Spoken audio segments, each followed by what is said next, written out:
नमस्कार दोस्तों। वैसे तो मैं बिहार घूम ही रही हूँ। बिहार में क्या कुछ हो रहा है, जमीन पर क्या हालात हैं, वो समझने की कोशिश कर ही रही हूँ। साथ ही साथ मैं ये भी कोशिश कर रही हूँ कि मैं बिहार के जो खाटी पत्रकार हैं उनसे मिलते चलूं, उनसे उनका अनुभव समझते चलूं कि आखिर बिहार में क्या होने जा रहा है, हवा किस तरफ बह रही है। मेरे साथ बिहार के खाटी पत्रकार कौशलेंद्र मिश्रा जी हैं, उनसे बातचीत करेंगे और समझने की कोशिश करेंगे कि आखिर वो बिहार को किधर जाते हुए देख रहे हैं। क्योंकि देखिए दोस्तों, जो पत्रकार जमीन पर हैं और बिहार की रग रग से वाकिफ हैं, उनसे बेहतर कोई बिहार के हालात समझा नहीं सकता। फिलहाल कौशलेंद्र जी, आपका स्वागत है। जी, नमस्कार। नमस्कार। कौशलेंद्र जी, अभी तक तो देखिए विपक्ष जो है वो बिहार में कमजोर दिखाई दे रहा था, हल्का दिखाई दे रहा था। लेकिन अब तेजस्वी यादव ने 1,36,00,000 जीविका दीदियों को, यानी कि महिलाओं को 32,000 रुपए देने का ऐलान कर दिया है। इसको कैसे देख रहे हैं आप? उन्होंने एक जो बड़ी घोषणा की है कि संविदा कर्मियों को हम अस्थायी यस, करेंगे, परमानेंट कर देंगे। हाँ। परमानेंट करने की बात उन्होंने की है। तो फिर बात वही आती है कि उसके लिए फंड हम्म। कहाँ से आएगा। जब हाँ। आप एक तरफ आप कहते हैं कि हर घर को नौकरी देंगे, तो उसमें हम्म। करीब 13 लाख करोड़ रुपए की जरूरत पड़ती है। बिहार का हम्म। बजट ही 3.5 लाख करोड़ का है, तो आप कहाँ से हम्म। ला के देंगे। अब आप कहेंगे संविदा कर्मी, अभी सरकारी हम्म। कर्मियों से कहीं अधिक संख्या संविदा कर्मियों की है एकदम है। जो नियोजित है। तो उनको जब आप परमानेंट करेंगे तो उनके लिए भी आपको सभी सुविधाएं देनी पड़ेगी, सरकारी करण वाली जो हाँ। दी जाती है लोगों को। हम्म। तो वैसे में ये नीतीश कुमार सोर्स भी तो तो वादा कर रहे हैं। देखिए नीतीश कुमार, देखिए बिहार का चुनाव है और बिहार में जितनी बातें चलते हैं, जितने वादे चलते हैं, उससे ज्यादा तो हमने किसी प्रदेश में नहीं देखे। भाई मुंह खोल खोल करके हर नेता बड़ा बड़ा वादा कर रहा है। नीतीश कुमार ने भी नहीं, कहा कि सरकारी नौकरियां देंगे, 1 करोड़ नौकरियां देंगे। नीतीश कुमार ने भी कहा नहीं कि एक दस करोड़ हजार देंगे महिलाओं को। हम्म। नहीं, 1 करोड़ नौकरियों की बात नीतीश जी ने नहीं कही है। उन्होंने कहा कि रोजगार देंगे, जी। तो उसमें रोजगार और अच्छा, नौकरी दोनों की बात है। नौकरी और रोजगार रोजगार का दोनों अंतर की बात बताइए जरा दो, कौशलेंद्र जी। नौकरी हो गया कि आपको सरकारी क्षेत्र में जो हम्म। है जिनको आप एम्प्लॉय बनाते हैं या उनको काम के लिए अवसर दिया जाता है। लेकिन रोजगार तो हो गया, स्वरोजगार कर सकते हैं। उनको हम इतना मजबूत बनाएंगे कि वो अपने पैर पे खड़े होंगे। वो एक बंदा चलिए 10 लोगों को कौशलेंद्र रोजगार मिश्रा दे जी, सकेगा। एक बात तो है, हमने बताया ना कि बड़ा बड़ा वादा बड़ा पाव खाता है, ये बिहार में हम तमाम नेताओं के मुंह से देख ही रहे हैं। लेकिन ये बताइएगा कि कहां से देंगे, क्या देंगे, ये तो उनका अपना मोटिव है। भाई कहां से देंगे जनता जाने। लेकिन अभी बिहार का हाल क्या है? क्योंकि नीतीश कुमार ने वादा किया 10-10 हजार रुपए देने का महिलाओं को। उसके बाद हम्म। तेजस्वी यादव अब 32,000 देने के लिए आ गए। तो अब ये जो पैसा कौड़ी का ये जो राजनीति चल रहा है भैया, इसमें किस तरफ जाता हुआ दिख रहा है बिहार? किसकी तरफ जाता हुआ? क्या ये मास्टर स्ट्रोक कहा जा सकता है तेजस्वी यादव का? नहीं नहीं, ये बिहार की जनता बहुत अच्छी तरह से जानती है, बोल वादा करने वालों को भी और निभाने वालों को भी। पिछले हम्म। 20 साल से नीतीश जी आजमाए जा चुके हैं और हम्म। ये भी पता है कि इन्होंने कब तक क्या किया, अब तक उन्होंने क्या किया था और चुनाव आने के पहले उन्होंने क्या क्या किया है। तो हम्म। जो एक बदलाव उनकी उनमें आया है, और दूसरी तरफ तेजस्वी यादव प्रेशर नहीं पॉलिटिक्स मतलब कर रहे हैं। मैं समझी नहीं। परख तो लिया, नीतीश कुमार को भी परख लिया, तेजस्वी यादव को भी, डिप्टी सीएम थे, पर्चा अर्चा बांट दिए थे गांधी मैदान में आपके। तो परख तो लोग लिए हैं, जनगणना वाली बात पर नहीं भी देखिए, परख लिए हैं। दिक्कत लेकिन दिक्कत यही यहाँ कौन इसकी। ज्यादा परखा गया है, कौन चमक के निकलेगा, ये जवाब है। परखे तो दोनों गए हैं नहीं और नहीं, एंटी इनकम्बेंसी भी देखिए दिख ये रही तो है। अल्टीमेटली तो ये पब्लिक ही पर एकदम एकदम। सवाल का जवाब देगी, अपने मुहर लगा करके देगी वो, जिसका हम हाँ। लोग 14 तारीख को देखेंगे जब रिजल्ट आएगा तो। नहीं तो वादा लेकिन किसका यहाँ जनता विश्वास कर रही है? आप तो ग्राउंड पर देख नहीं, रहे हैं कौशलेंद्र जी। जनता जिन मुद्दों को लेके नीतीश जी ने अब तक अपने काम किए, 20 साल सरकारें चलाई हैं, तो उसमें हम्म। उन्होंने देखा है जनता ने कि उन्होंने जंगल राज खत्म करने की बात कही थी 2005 के अक्टूबर में। उन्होंने उसको करके दिखाया, लॉ एंड ऑर्डर सिचुएशन दुरुस्त किया। फिर उन्होंने विकास की बातें की तो सड़कें बनवाई, बिजली पहुंचाए। उन्होंने हम्म। अगर कहा कि बच्चियों को हम स्कूल तक लाएंगे, जो ड्रॉप आउट रेट बहुत ज्यादा हुआ करता था उस जमाने में, तो उन्होंने उसको भी कम हाँ। किया। अब 1% के करीब स्कूलों में ड्रॉप आउट है बच्चों का। तो कई हम्म। मायनों में उन्होंने जो जो पटरी से उतरी हुई बिहार की स्थिति थी उसको उन्होंने पटरी पर लाने की कोशिश की है। लेकिन इसमें कोई चूंकि शक शुबा कौशलेंद्र की जी बात नहीं देखिए, है। पटरी से लाने की कोशिश की है, ये बात ठीक है। बिहार में भी आपका घूमी हूं और देखा है कि विकास की गंगा बह रही है, ऐसा भी नहीं है। आपके बिहार को अभी बहुत विकास की जरूरत है। हाँ, लेकिन विकास की कौशलेंद्र जी, जरूरत है। बहुत जरूरत है। अभी तो 0 से 1 पर ही आया है। मैं तो बार बार ये बड़ा खुले मुंह से कह रही हूँ। मैं उत्तर प्रदेश की हूँ, आप बिहार के हैं, आप ज्यादा जानते हैं, दिल पे हाथ रखेंगे समझ जाएंगे। लेकिन कौशलेंद्र जी, ये बताइएगा कि इतने सालों तक, क्योंकि कोई जब मुख्यमंत्री रहता है तो एक एंटी इनकम्बेंसी फैक्टर होता है। आपको क्या लगता है कि क्या नीतीश कुमार के साथ एंटी इनकम्बेंसी फैक्टर है? और अगर है तो वो क्या इतना है कि अब लोग नीतीश कुमार को मुख्यमंत्री बनते हुए नहीं देखना चाहते? वो चाहते हैं कि कोई और विकल्प आए। मैं नहीं, तेजस्वी यादव की एंटी बात नहीं कर रही हूँ। नहीं नहीं, ठीक है। एंटी इनकम्बेंसी तो हर एक जो रिपीट होती गई सरकारें हैं उनके खिलाफ होती है। उसमें इसमें भी कोई दो राय नहीं है। इनके खिलाफ भी एंटी इनकम्बेंसी है। लोग चाहते हैं कि नए चेहरे आए, नए लोग सत्ता में देखें। लेकिन इसका एकदम। मतलब ये भी नहीं है कि जो इनका कोई विकल्प हो। इनके बिहार की जनता के साथ त्रासदी है कि विकल्पहीन स्थिति है। नेतृत्व के लिए विकल्प नहीं है। मतलब और दूल्हा बनेंगे जो तो नीतीश बनेंगे, घोड़ी कोई भी चले। निसंदेह निसंदेह चूंकि उन्हीं के नाम पर वोट भी मांगे जा रहे हैं। उन्हीं के नाम पर जो है अमित शाह जी ने भी अभी लेकिन घोषणा की अमित है। शाह ने ये बात भी कही है कि अभी तो हमारा जो सीएम फेस है वो नीतीश कुमार है, लेकिन आने वाले समय में चुनाव जीतने के बाद विधायक लोग तय करेंगे। तो इसको कैसे देख रहे हैं आप कि अभी तो नीतीश कुमार अच्छा, के एक चेहरे पर चुनाव नहीं, लड़ा जाएगा, हम बाद में शिंदे तो नहीं हो जाएंगे नीतीश कुमार? नहीं, ठीक है। वो उन्होंने अमित शाह ने प्रक्रिया की बात कही है कि मुख्यमंत्री तो विधायक दल का नेता ही चुना जाता है। चेहरा हाँ। उन्होंने स्पष्ट कर दिया कि नीतीश जी के चेहरे पे हम जा रहे हैं। और चुनने अब की चिराग बात जहां पासवान तक है, भी तो कह रहे हैं कि हम भी मुख्यमंत्री बनना चाहते हैं, हमारी भी इच्छा है। उनकी भी जो दिली इच्छा है वो कुल बुलाए रही है। तो दिल्ली इच्छा उनकी कुल बुला रही है तो उनकी दिल्ली इच्छा उनके सीटों पर, समर्थकों पर भी तो निर्भर करता है ना कि उनके हम्म 243 सदस्यीय विधानमंडल में पहले तो 122 से अधिक आएंगी तब सरकार बनाने की स्थिति में होंगे। और उसके बावजूद उनको मिली ही कितनी सीटें हैं। उनके अगर सारे उम्मीदवार एलजेपीआर के अगर जीत भी जाएं तो फिर भी उनको मुख्यमंत्री पद का दावा करने के पहले भाजपा बड़े दल के रूप में मौजूद रहेगा। उस हम्म पहले तो वो विकल्प क्यों अपना छोड़ेगा भाजपा? अगर हम्म उसके बावजूद अगर ये दोनों का सामंजस्य अगर है भाजपा जदयू का, तो उनको भले ही कुछ दिनों बाद वो बदल दे सीएम, लेकिन शुरुआती दौर में तो इनको रखना ही पड़ेगा।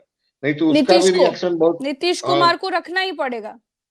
हाँ, कुछ दिनों के लिए रखना ही पड़ेगा उनको, इसलिए कि अचानक से बड़ा परिवर्तन अगर डिसीजन लेंगे या कोई वादा खिलाफी कर जाएगी भाजपा या कोई भी माने दल महागठबंधन जो है या गठबंधन, तो फिर समझ दिक्कत रहे। हो जाएगी। जैसे महागठबंधन में भी वही स्थिति है। वहां अब तक हम्म कांग्रेस ने तेजस्वी को सीएम फेस घोषित नहीं किया है। हम्म जबकि भाकपा माले और सीपीआई सीपीएम और अन्य पार्टियां जो है वो घोषित कर रखी हैं कि भाई हमारी ओर से तो वही सीएम है। लेकिन एक बड़ा धड़ा जो है 60 सीटों पर कांग्रेस लड़ रही है। अगर हम्म उनके अगर जो भी आए 30-35 या जो भी उनके कैंडिडेट आए, अगर वो समर्थन नहीं देंगे तो फिर सीएम बनने की तो बात ही नहीं रह जाएगी उनकी फिर। हम्म तो इसलिए अच्छा, सीएम इस चुनाव में आप एनडीए में नीतीश कुमार को ज्यादा सीटें लाते हुए देख रहे हैं कि भाजपा को देख रहे हैं ज्यादा सीटें लाते हुए? नहीं, अभी तक की जो जमीनी स्थिति नजर आ रही है बिहार में, उसमें निसंदेह एनडीए का पलड़ा भारी भारी है। क्योंकि नहीं, इसलिए कि उनके एनडीए में कैंपेन भी नीतीश कुमार के भाजपा, बिहार की नहीं, बात हो रही एनडीए है, इसीलिए मैं पूरे एनडीए की बात ही नहीं कर रही हूँ। मैं नीतीश कुमार और भाजपा को अलग अलग देख रही हूँ। क्योंकि देखिए, भाजपा आज से नहीं, बहुत सालों पहले से बिहार में अपनी जमीन बनाने के लिए आतुर है। जमीन बनाने की पूरी कोशिश कर रही है, हर तिकड़म आजमा चुकी है। सम्राट चौधरी ने पगड़ी अभी तक उतारी नहीं है भैया। तो आपको क्या लग रहा है कि एनडीए पगड़ी में तो उन्होंने सीट? अयोध्या में जाकर के समर्पित कर रखी थी। हम्म उन्होंने तो अभी पगड़ी तो नीतीश खोल ही कुमार, दिया था। हाँ नहीं, लेकिन नीतीश कुमार साथी में है ना। अब ये हाँ, अभी तो बताइए कि उनको नेता एनडीए मान में रहे हैं ना। नीतीश, मानते तो सब है, अब दिल से माने तो बड़ी बात है। नीतीश लग रहे हैं ज्यादा सीट लाएंगे कि बीजेपी लाएगी ज्यादा सीट? नहीं, इसमें तो जैसी अभी की स्थिति है कि भाजपा हाँ। ही ज्यादा सीट लाती हुई दिख रही है। अच्छा, अ, और अगर भाजपा ल- ज्यादा सीटें लाएगी तो क्या नीतीश कुमार मुख्यमंत्री ना बनाया जाए, नीतीश कुमार को मुख्यमंत्री ना बनाया जाए, ऐसी स्थिति हो सकती है? आपको क्या लगता है? भाई जिसकी ज्यादा सीट उसकी नहीं, उसका मुख्यमंत्री। राजनीति में सब कुछ संभव है, ऐसी है कि नहीं है कि ना अगर बनाया जाए, ऐसा ये हुआ भी तो संभव बिहार है। में क्या होगा?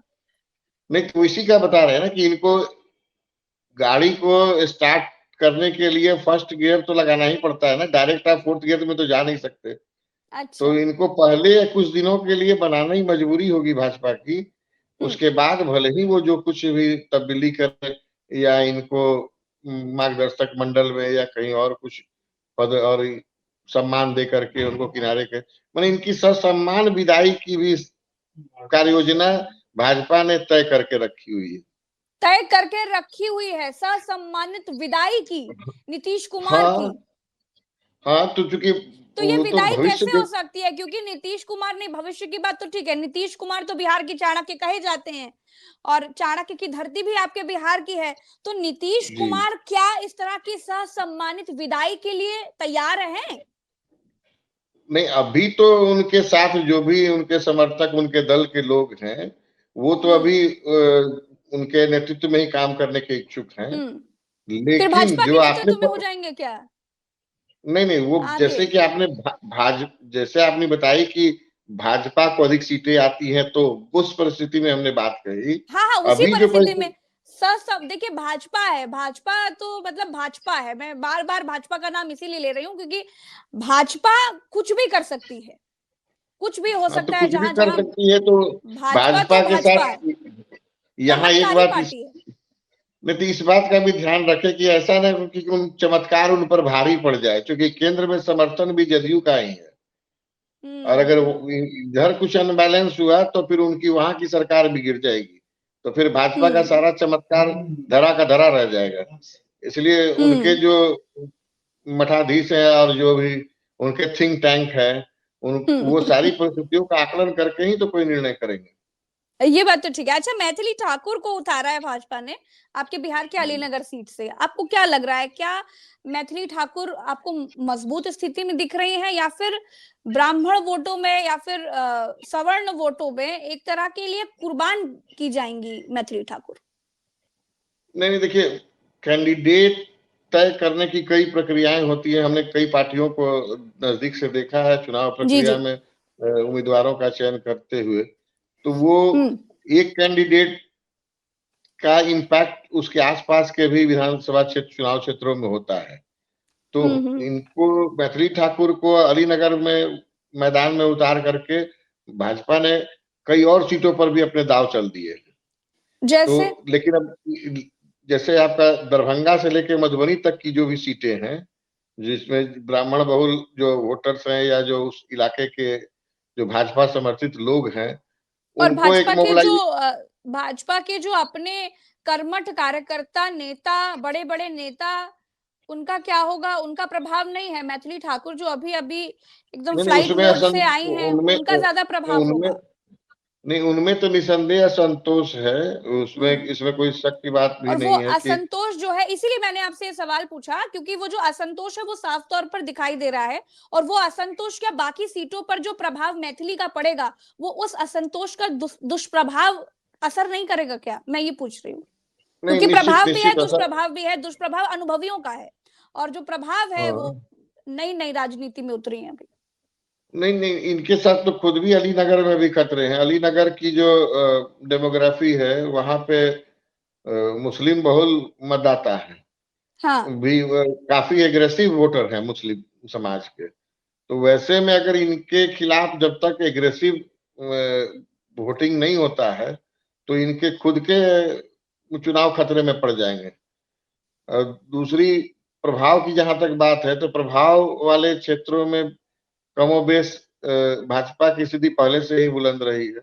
वहां अच्छा। उनके विधायक जीतते रहे हैं। बिल्कुल सही बात है। अच्छा, अभी भाजपा की और क्या स्थिति है ऐसा ग्राउंड भी पर? नहीं है कि मैथिली ठाकुर एक कलाकार के रूप में अगर मधुबनी हम्म। में खड़ी होती है, तो हाँ उसका हाँ, शाहाबाद या रोहतास भोजपुर के इलाकों में तो होगा नहीं, जो पवन सिंह इलाका है जिनका। वही तो बता रहे तो भैया। एक कलाकार का अपना एक जुडिक्शन होता है ना, यस वो यस यस। अपने अच्छा, ये मैथिल 5 लाख 2 लाख का, जब से मैथिली ठाकुर चुनाव लड़ने के लिए उतरी हैं, तब से ये 5 लाख 2 लाख का किस्सा बड़ा चल रहा है कि 5 लाख के लिए बोला था हमको 5 लाख दो तब हम छठी मैया का गीत गाएंगे या फिर छठी में आएंगे कार्यक्रम में, ये क्या मांझ रहा है भैया कौशलेंद्र जी?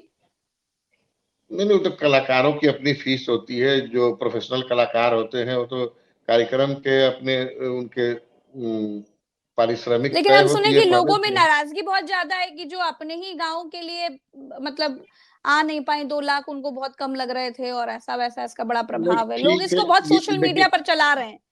नहीं चलाने वाले चलाएंगे, देखिए विरोधी भी तो ये सक्रिय होंगी तो विरोधी भी इनके सक्रिय होंगे। एकदम। अब जैसे एक छोटा सा घर होता है तो दो लोग माता पिता आपको हर परिस्थिति में स्वीकार करने के लिए तैयार होते हैं, नहीं, इसका कुछ असर लेकिन होगा कि नहीं, लेकिन इन सब मामा चीजों का फूफा कुछ जो है है वो क्या तैयार असर? नहीं होते हैं, वही वाली हाल है। ये तो बात ठीक है, लेकिन देखिए इसका असर है क्या, क्योंकि ये बात हमको तो पता नहीं था।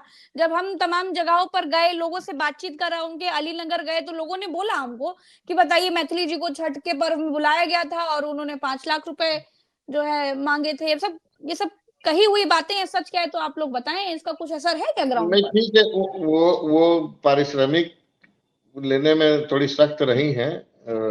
इसमें कोई जनता जैसे ही वो तो कह रही है तो इसका मतलब वो अपना अनुभव बता ही रही है जनता। अच्छा, तो इसीलिए उसका कहा जाता है कि जब नेता नगरी में उतरो तो कम से कम समाज सेवा करो, थोड़ा समाज के लिए, तब उतरो। पहले मेहनत करो समाज में थोड़ा और तब हाँ। उतरो। एकदम से उतर आओगे तो फिर लोगों को हजम नहीं हो पाता। अच्छा कौशलेंद्र जी, आज की स्थिति में महागठबंधन को कहाँ देख रहे हैं?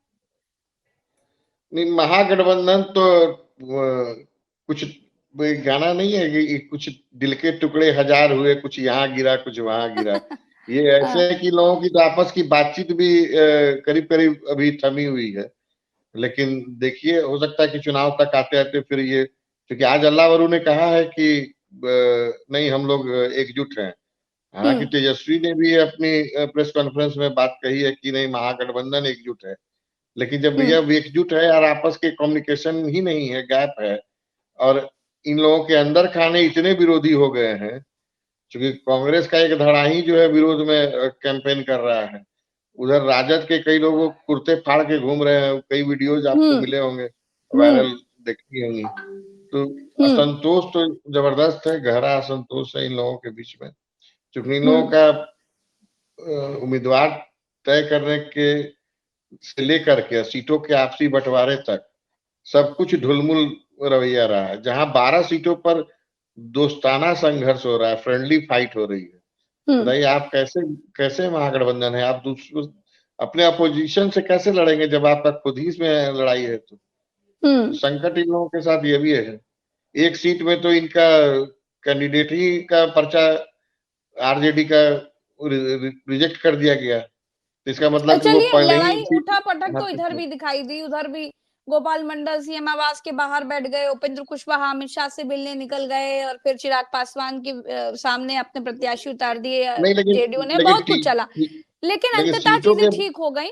सीटों के बंटवारे हो गए, आराम से चीजें हो गई। उसके बाद मतलब जितना भी भगमच्छर मचा, बाद में अंततः चीजें ठीक कर ली गई। वो अलग बात है उसका चुनाव पर क्या असर पड़ेगा, लेकिन अभी फिलहाल ग्राउंड में जो दिख रहा है वो ये दिख रहा है कि नीतीश कुमार का पलड़ा भारी है और बीजेपी का पलड़ा सेकंड नंबर पर है। क्यों कौशलेंद्र जी?